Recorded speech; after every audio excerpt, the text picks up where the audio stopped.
오늘 함께 보실 하나님 말씀은 신약성경 골로새서 1장 9절에서 14절 말씀까지입니다. 신약성경 골로새서 1장 9절에서 14절 말씀까지입니다.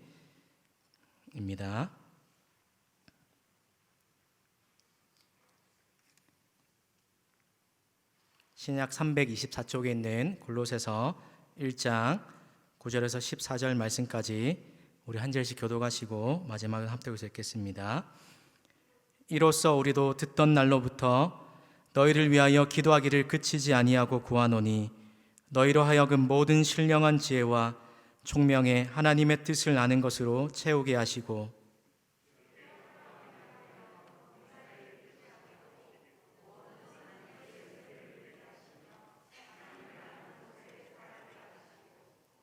그의 영광의 힘을 따라 모든 능력으로 능하게 하시며 기쁨으로 모든 견딘과 오래 참음에 이르게 하시고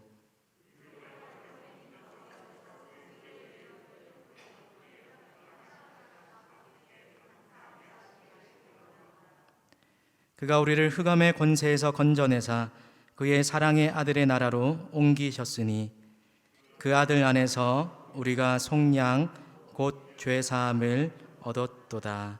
아멘. 오늘도 무더운 날씨 가운데 또 주의 은혜를 사모하며 나온 우리 모든 주의 백성들 가운데 하나님 주시는 위로와 또 세임 받고 돌아가는 시간 되기를 축복합니다. 신앙의 성장을 만드는 신앙 성장의 방편 중에 하나를 꼽으라면 바로 기도일 것입니다. 바른 기도가 우리의 믿음을 건강하게 자라게 하는 중요한 요소 중에 하나입니다. 신앙이 바르게 성장하기 위해서 그래서 우리가 기도를 잘 배워야 하고 또 기도를 잘 해나갈 필요가 있습니다. 그런 면에서 오늘 우리가 읽었던 골로새서 1장 9절에서 14절 말씀은 기도의 좋은 본보기가 되는 본문입니다. 여러분, 우리가 기도를 하나님께 드릴 때 우리의 기도의 내용들을 점검해 보면 대부분 어떤 기도가 많습니까? 하나님, 이것 좀 해결해 주십시오. 우리의 필요와 우리의 어떤 것들을 해결하기 위한 그런 기도 제목들이 많습니다. 그래서 우리가 하나님께 기도 응답을 받고 또 삶의 이런저런 어려운 문제들이 사라지고 나면 우리의 기도도 금방 그치게 되는 것입니다. 왜 그렇습니까? 우리가 기도하는 기도의 방향과 기도의 내용과 목적이 잠시 있다가 썩어질 이 땅의 것들에 향해 있고 그 모든 것들이 하나님이 기쁘시게 하는 것이 아니라 나 자신을 기쁘게 하는 제목들이 대다수일 때가 많기 때문입니다. 여러분, 그런데 우리의 믿음이 자라고 신앙이 성장해 나갈수록 우리의 기도는 어떻게 바뀌어 갑니까? 나의 뜻과 나의 필요를 구하기 전에 우리가 주일마다 목사님 통해 배우고 있는 주기도의 기도처럼 아버지의 나라와 뜻이 내 삶에 이루어지게 해달라는 주님의 뜻을 먼저 구하는 기도로 우리의 기도의 방향들이 수정되게 됩니다. 우리가 오늘 읽었던 바울의 기도를 보면 우리의 필요가 다 채워지고 삶에 아무런 문제가 없어 보이는 그때라도 우리의 어떤 형편과 처지에도 상관없이 성도된 하나님의 백성이라면 끊임없이 그치지 않고 구해야 할 기도의 제목들이 있음을 보여줍니다. 우리가 읽었던 골로새서는 바울이 골로새 성도들을 위해서 썼던 옥중서신의 한 성경입니다. 골로새 성도들과 그 주변에 있는 여러 교회들이 돌아가면서 읽을 수 있도록 쓴 성경인데요. 로마 감옥에 갇혀 있었던 사도 바울에게 이 골로새 교를 세웠던 에바브로라는 한 사람이 와서 바울에게 이 골로새 교회의 형편이 어떠한지를 알려주었습니다. 바울이 그를 통해 골로새 교회 성도들의 소식을 듣게 되었고 그리고 그들을 생각하면서 감옥에서 펜을 들고 썼던 편지가 우리가 읽었던 골로새서입니다. 그리고 두 편을 통해서 썼던 편지를 골로새 성도들에게 전해준 편지이기도 합니다.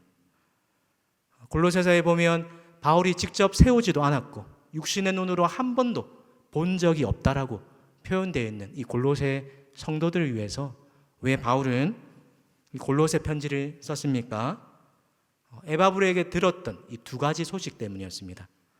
먼저 3절부터 6절까지를 보시면 에바브로를 통해서 듣게 된 이 골로새 교회의 좋은 소식이 소개되고 있습니다. 골로새 성도들의 상황을 듣고 어떻게 합니까? 기도할 때마다 감사하노라라고 골로새 성도들의 이 좋은 소식에 대한 바울의 모습이 반응이 나오고 있습니다. 그럼 왜 바울이 이들을 생각하면서 감사했습니까? 에바브로를 통해 세워진 이제 갓 신앙생활을 시작한 지 얼마 안 된 이 골로새 교회 성도들이 하나님의 이 복음을 듣던 날로부터 이 복음을 깨닫고 복음이 말로만이 아니라 그들 안에서 능력과 성령과 큰 확신으로 사랑과 믿음, 소망 이 열매들이 나타났고 그것이 나타날 뿐만이 아니라 6절 한번 보십시오. 어떻게 되었습니까? 이 복음이 이미 너희에게 이르매 너희가 듣고 참으로 하나님의 은혜를 깨달은 날부터 너희 중에서와 같이 또한 온 천하에서도 열매를 맺어 자라는 도다. 여러분, 믿음과 소망과 사랑의 씨앗이 이제 막 움을 트고 그것이 점점 자라가고 있는 모습이 한 번도 육신의 눈으로 보지 못했지만 에바브로를 통해서 듣게 된 골로새 교회 성도들의 형편임을 알았고 그것을 기도 중에 생각할 때마다 흐뭇한 미소를 지으면서 하나님께 감사했습니다. 그리고 에바브로를 통해서 들었던 이 골로새 교회의 나쁜 소식은 2장 4절에 이렇게 말합니다. 내가 이것을 말함은 아무도 교묘한 말로 너희를 속이지 못하게 하려 함이니. 이제 막 신앙의 성장을 이뤄가는 이 골로새 교회에 뜻하지 않는 불청객이 들어왔다는 겁니다. 이들의 믿음을 방해하고 믿음을 교묘한 말로 탈선하게 만드는 거짓 교사들, 이단들이 들어와서 일부 성도들의 믿음을 뒤흔들고 있었기 때문입니다. 그래서 이들이 건강하게 열매 맺는 것들을 방해하고 있었기 때문에 바울이 근심하면서 이 골로새서 편지를 쓰지 않을 수 없었던 것입니다. 그럼 바울이 이 좋은 소식과 나쁜 소식을 듣고 나서 하고 있는 일이 있습니다. 바로 골로새 성도들을 위해서 3절에 감사하며 기도한다 라고 말했던 그 기도를 계속해서 이어가는 것입니다. 이어지는 9절부터 14절에 바울이 무엇을 위해서 골로새 성도들을 위해서 기도하고 있는지를 기도의 제목을 소개하고 있습니다. 먼저 기도의 내용을 우리가 살펴보기 전에 바울이 어떻게 기도하고 있는지를 한번 눈여겨보십시오. 9절 상반절 말씀 우리 다시 한번 함께 읽겠습니다. 이로써 우리도 듣던 날부터 너희를 위하여 기도하기를 그치지 아니하고 구하노니. 여러분 여기서 읽었던 표현 말씀 중에 눈에 들어오는 문장, 표현이 있지 않습니까? 기도하는데 그냥 기도하는 것이 아니라 너희를 위하여 기도하고 그 뒤에 더 중요하게 너희를 위하여 기도하는데 그치지 아니하고 기도하고 있다라고 말하고 있습니다. 그럼 바울은 골로새 교회 성도들의 소식을 들었을 때 그 소식을 그냥 듣는 것으로 끝이고 우리가 쉽게 하는 것처럼 한번 기도할게 이렇게 지나가지 않았다는 것입니다. 그들을 위해서 기도하고 계속해서 구하고 있었습니다. 그럼 여기서 보게 되는 기도는 어떤 것입니까? 나만을 위해서 기도하는 것이 아니라 나를 넘어서서 다른 사람을 위해서 반드시 구해야 할 것이 있다는 것입니다.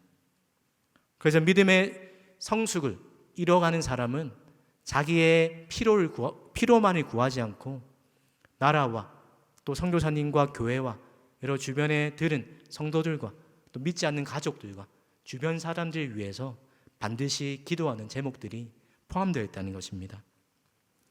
뿐만 아니라 우리가 다른 사람을 위해서 기도할 때 우리의 믿음도 함께 자라는 것들을 많이 경험하게 됩니다.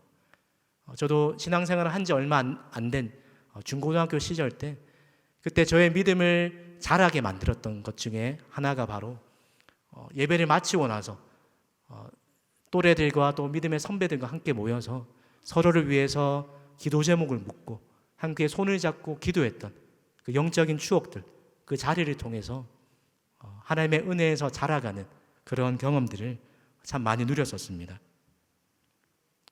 그럼 바울이 지금 비록 감옥에 갇혀 있지만 그들을 위해서 할 수 있는 것이 많이 제한되지만, 그러나 하나님이 역사하실 것을 기대하기에 감옥에서도 쉬지 않고 골로새 성도들을 위해서 기도하고 있습니다.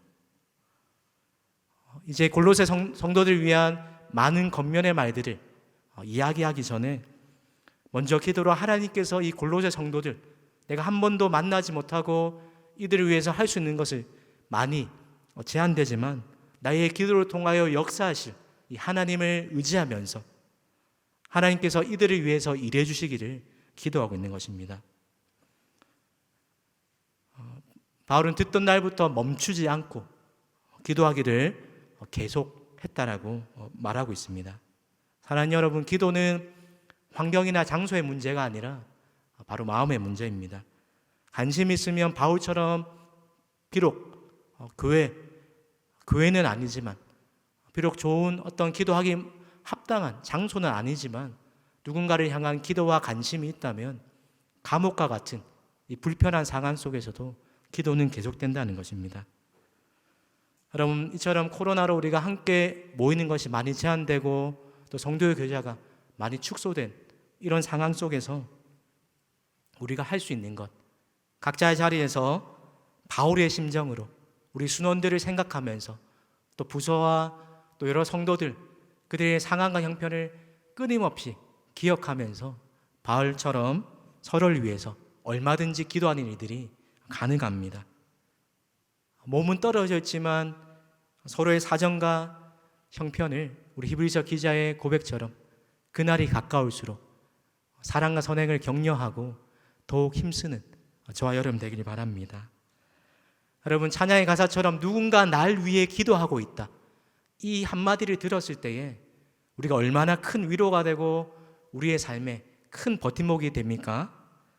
여러분도 바울처럼 어떤 누군가의 사정을, 상황을 듣게 되었을 때 그냥 흘러 지나가는 것이 아니라, 형식적으로 기도하겠다는 말로 끝나는 것이 아니라 오늘 바울의 심정과 바울의 모습처럼 끊임없이 기도할 수 있는, 또 기도하기를 그치지 않는 성도님 되시기를 바랍니다. 오늘 거듭난 성도, 하나님의 복음을 듣고 복음에서 자라서 하늘의 소망을 쌓아둔 사람이 나의 필요가 채워지고 나의 삶에 아무런 문제가 없다고 여겨지는 그 순간에도 그치지 않고 구해야 할 기도가 있다라고 오늘 9절에서 14절은 보여주고 있습니다. 오늘 9절부터 14절의 이 내용을 크게 두 가지로 보면, 두 가지로 보기도 하고 또 세부적으로 잘잘하게 잘라서 6가지에서 7가지로 기도 제목을 그렇게 생각하기도 합니다. 그럼 첫 번째로 바울이 그들을 위해서 끊임없이 기도하는데 무엇을 위해서 기도합니까?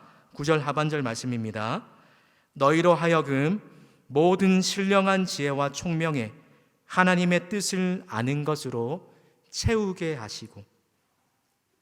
골로새 성도들의 이 형편을 듣고 나서 가장 첫 번째로 하고 있는 기도, 그 기도 제목이 하나님의 뜻을 아는 것으로 충만하게 해달라는 기도였습니다. 그럼 에베소서 1장 17절에도 바울이 비슷한 말을 하고 있는데요. 지혜와 계시의 영을 너희에게 주사 하나님을 알게 하시고. 동일하게 옥에 갇혀서 성도들 위해 기도하는데 그 기도의 제목의 첫 번째가 하나님의 뜻을 아는 것, 또 하나님을 아는 것으로 충만하게 해달라는 것입니다. 바울이 쓴 서신서를 보면 종종 자주 나오는 표현 중에 하나가 하나님의 뜻입니다. 여러분, 대표적으로 로마서 12장 2절에 너희는 이 세대를 본받지 말고 오직 마음을 새롭게 함으로 변화를 받아 하나님의 선하시고 기뻐하시고 온전하신 뜻이 무엇인지 분별하도록 하라 기도하고, 또 에베소서 5장 17절에 이렇게 말씀합니다. 그러므로 어리석은 자가 되지 말고 오직 주의 뜻이 무엇인지 이해하라. 우리가 하나님의 뜻을 아는 지식으로 충만하기 위해서 필요한 것이 있는데 그것이 바로 모든 신령한 지혜와 총명이라는 것입니다. 모든 신령하다는 말을 공동번역에서는 이렇게 번역합니다. 성령께서 주시는, 우리가 하나님의 뜻을 아는 것으로 채워지기를 구해야 하는데, 그것이 그 수단이 무엇입니까? 성령께서 주시는 신령한 지혜와 총명으로 하나님의 뜻을 충만하게 알게 될 수 있다는 것입니다.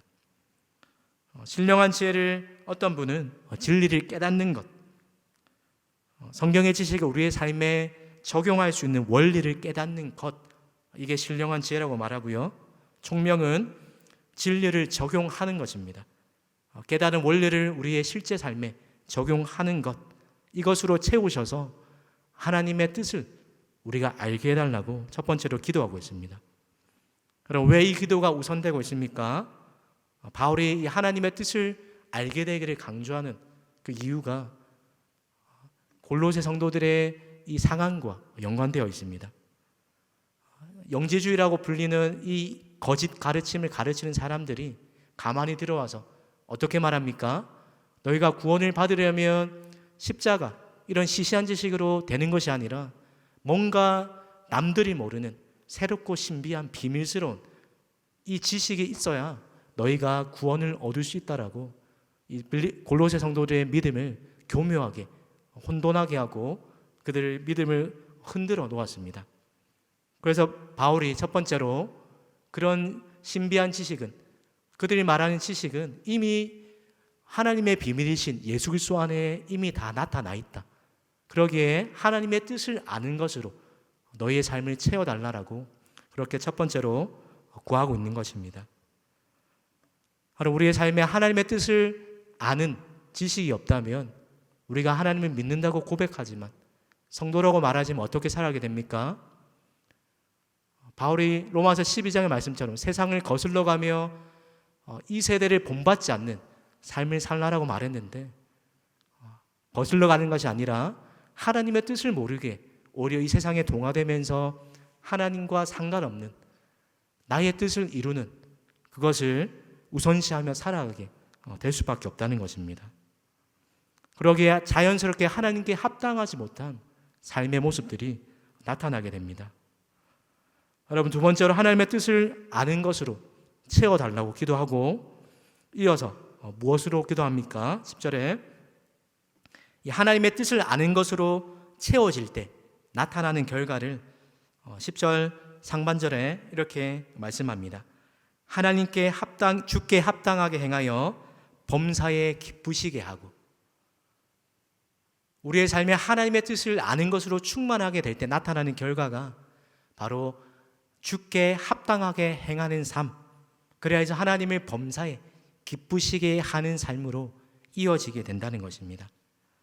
여기서 합당이라는 말은 알맞게라는 뜻인데, 몸에 잘 맞는 옷처럼 우리가 적절하고 어떤 가치에 그런 품격에 부합하게 라는 이런 의미입니다.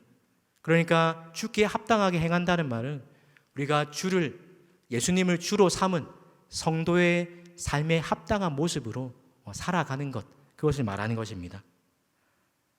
여러분, 그러면 우리가 하나님께 합당하게 살아가기 위해서 우선적으로 필요한 것이 하나님의 뜻을 아는 것이라고 역으로 말하고 있는 것입니다. 우리가 누군가에 대해서 잘 알아야지 그가 무엇을 좋아하고 무엇을 싫어하고 어디에 관심이 있고 또 어디에 계획을, 어떤 뜻을 가지고 있는지 알아야지 그 사람을 기쁘게 하고 할 수 있는 것처럼 하나님이 기쁘시게 하는 것도 마찬가지라는 겁니다.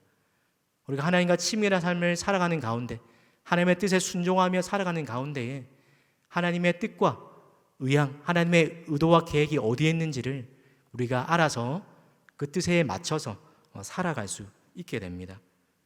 그럴 때 하나님을 기쁘시게 하고 하나님을 영화롭게 하는 삶, 하나님께 영광을 돌리는 삶을 살게 되는 것입니다. 여러분, 10절 하반절에서 12절까지는 그러면 어떻게 하는 것이 하나님께 합당하게 행하는 것인가? 어떻게 하는 것이 하나님을 범사에 기쁘게 하는 것인가? 이것을 조금 더 풀어서 네 가지로 소개합니다. 한글로는 이렇게 하나하나 이렇게 돼 있지만 원래는 이것들이 분사로, 동명사로 이렇게 하는 것이 하나님께 합당하게 하는 것입니다. 하나님께 범사에 기쁘시게 하는 것입니다. 라는 것을 설명하기 위해서 쓰여진 구절입니다. 첫 번째로 우리가 하나님을 기쁘시게 하고 주께 합당하기 위해서 어떤 삶의 모습이 나타납니까? 모든 선한 일에 열매를 맺게 되는 것, 이것을 위해서 이 골로새 성도들의 믿음이 자라고 있는데 이러한 믿음으로 자라가도록 그치지 않고 구했다는 것입니다. 우리가 구원받은 성도라면 우리에게 반드시 나타나는 것이 회개에 합당한 열매일 것입니다. 어떤 열매들이 나타납니까?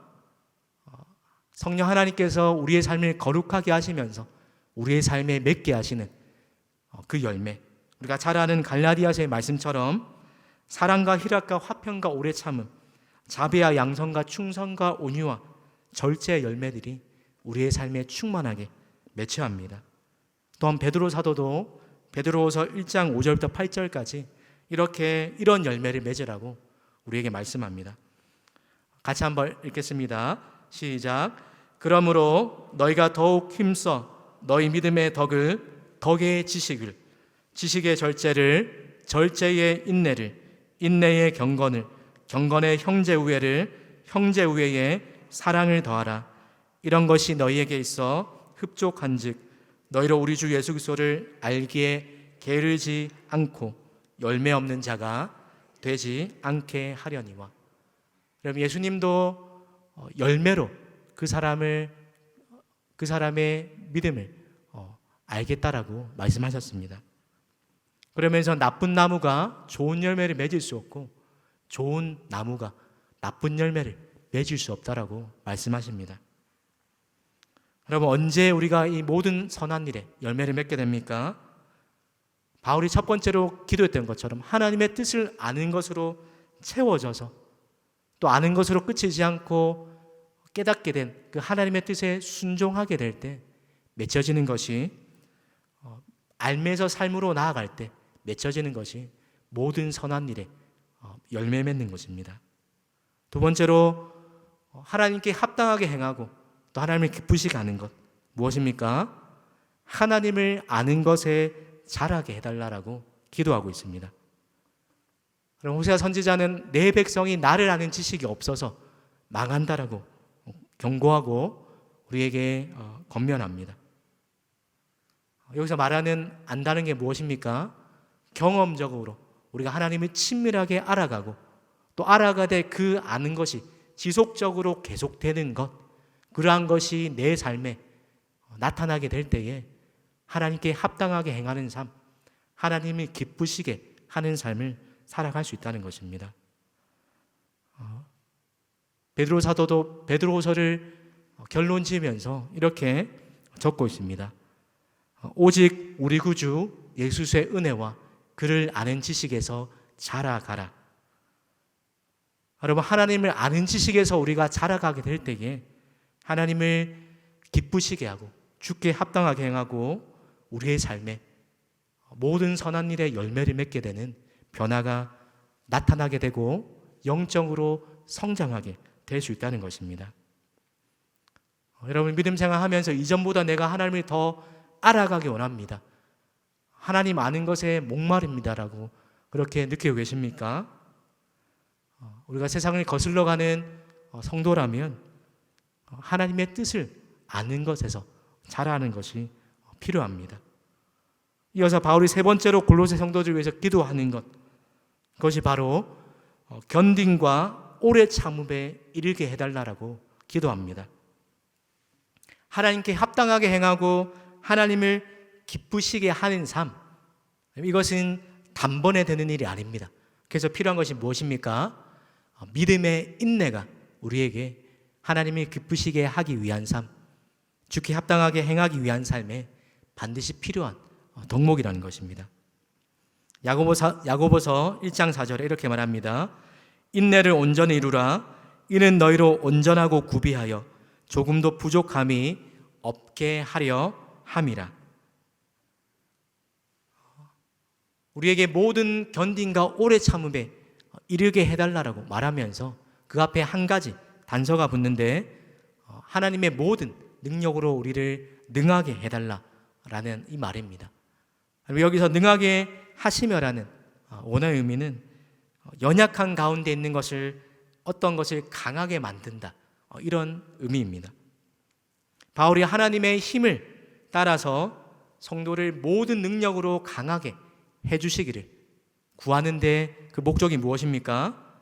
내가 강하게 되어서 세상을 변화시키고 세상을 놀라게 할 만한 어떤 큰 일을 행하기 위함이 아니라 오늘 분명히 바울이 말하는 것처럼 믿음을 따라 살다가 우리의 삶에 나타나는 또 다가오는 그런 고난들이 있을 때 그때 기쁨으로 모든 견딘과 오래 참음에 이르게 하기 위함이라고 말하고 있습니다.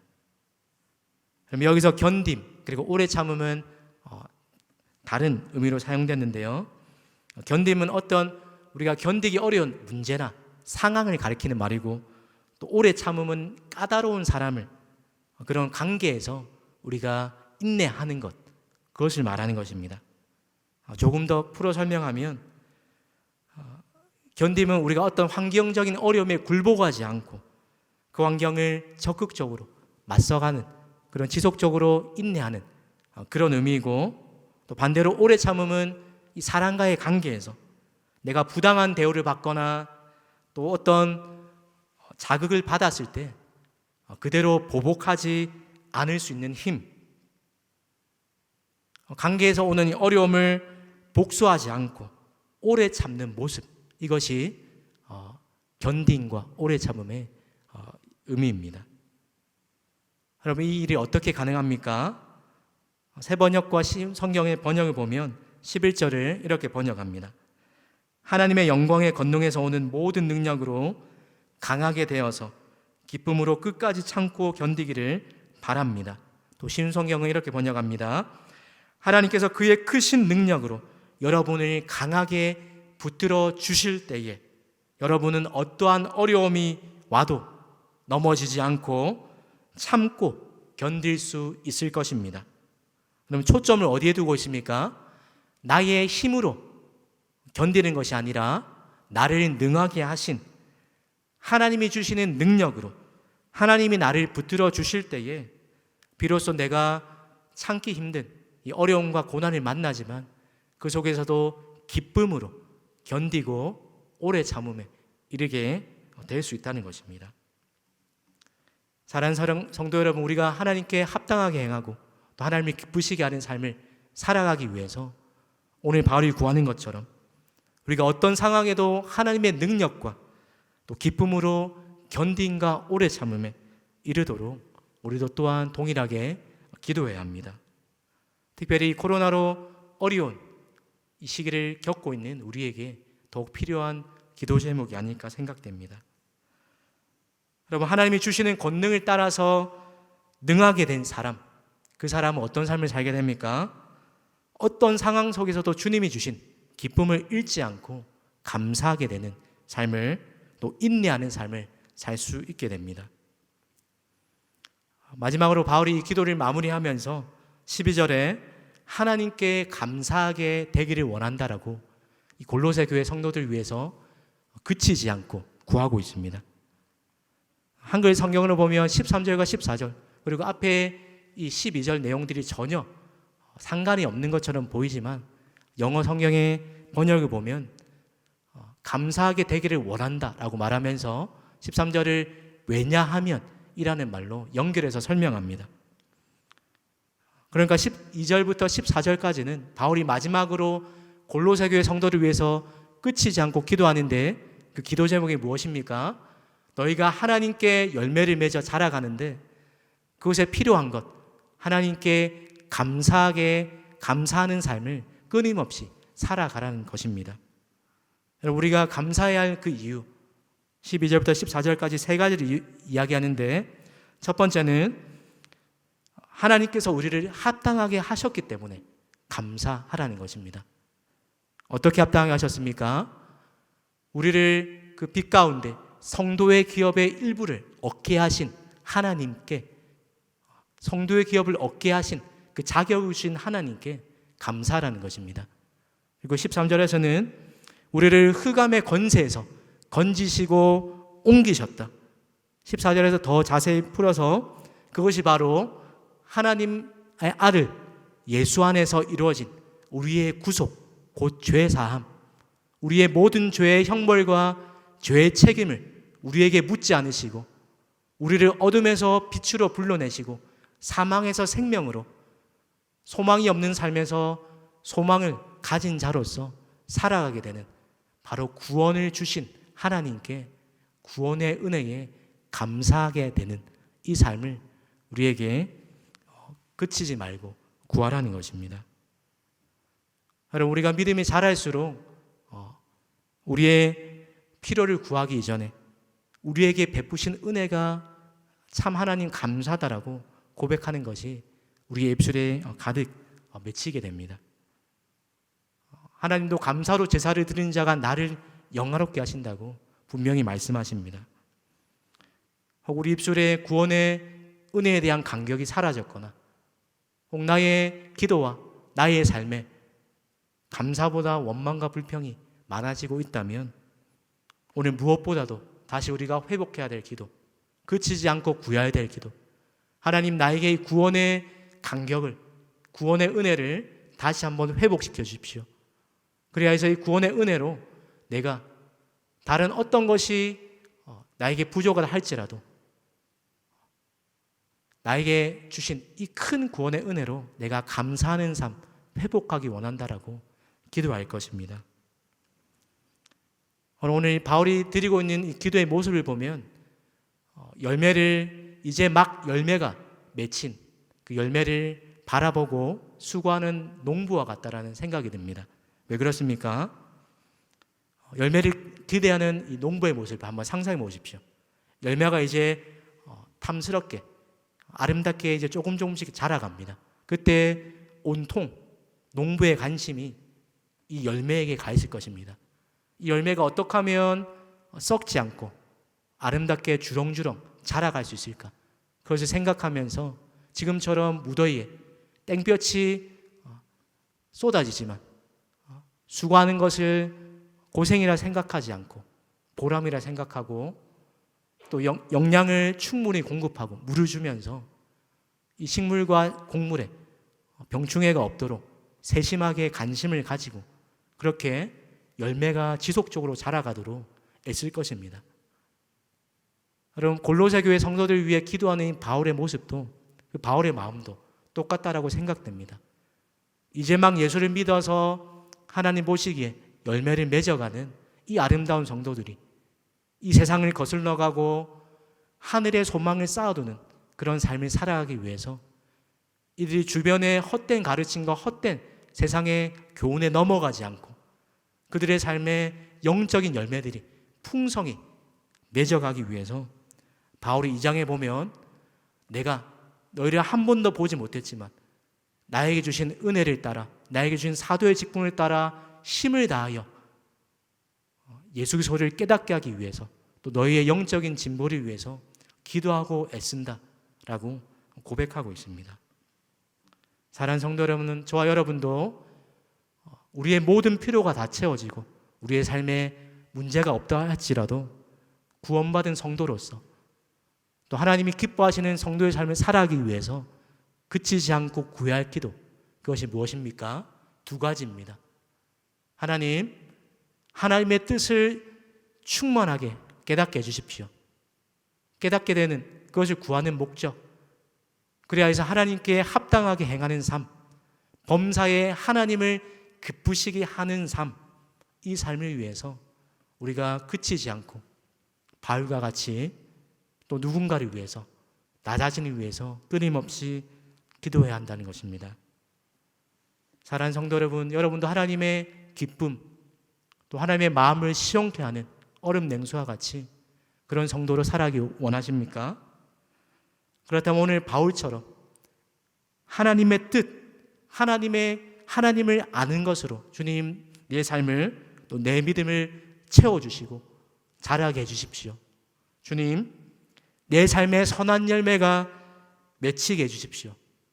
하나님이 주시는 능력으로 능하여져서 모든 견딘과 오래 참음에 이르게 해주십시오. 뿐만 아니라 구원의 은혜에 날마다 감사하면서 그 은혜에 하나님을 찬송하는 믿음 되게 해주십시오라고 구하시는 여러분 되길 바랍니다. 바라기는 우리의 모든 초량의 성도들, 여기 있는 수요 예배자들이 하나님의 뜻을 아는 것으로 채워져서 하나님께 합당하게 행하고 하나님을 기쁘시게 하는 성도의 삶, 늘 입술에 감사가 떠나지 않는 그런 복된 성도의 삶 되시기를 우리 주님의 이름으로 축복합니다. 이 시간 찬송하고 들었던 말씀과 몇 가지 기도 제목 놓고 합심하여 기도하겠습니다. 예수님은 누구신가? 주님, 내가 주님을 더 알기 원하고 주님을 아는 지식 가운데에 자라기 원합니다. 우리 힘차게 박수치면서 함께 찬양하겠습니다.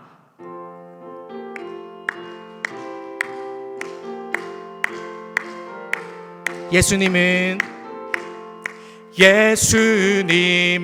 누구신가?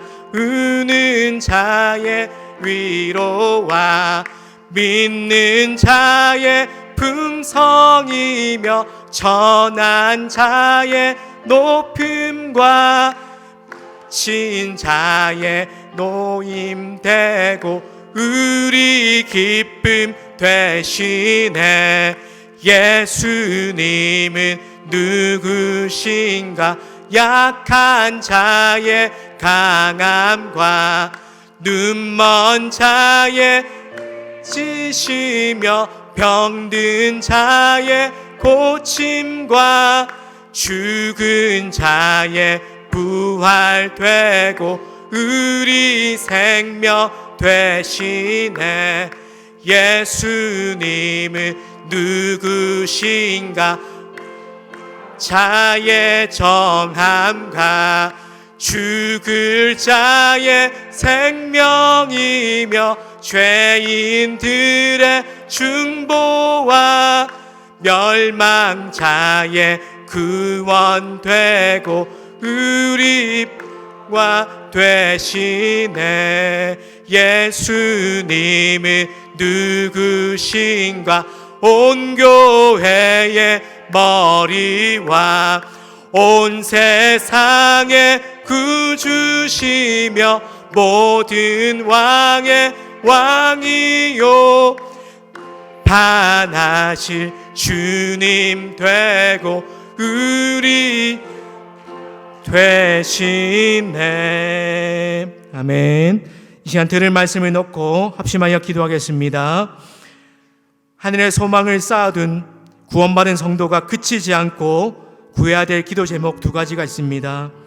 하나님, 하나님의 뜻을 아는 것으로 채워주십시오. 그리하여 하나님 주께 합당하게 행하고 범사에 하나님을 기쁘시게 하는 삶, 구원의 간격이 식지 않고 감사의 고백이 그치지 않는 믿음 되게 해주십시오. 이 시간 들은 말씀 두 가지를 위하여서 합심하여 기도하겠습니다. 주여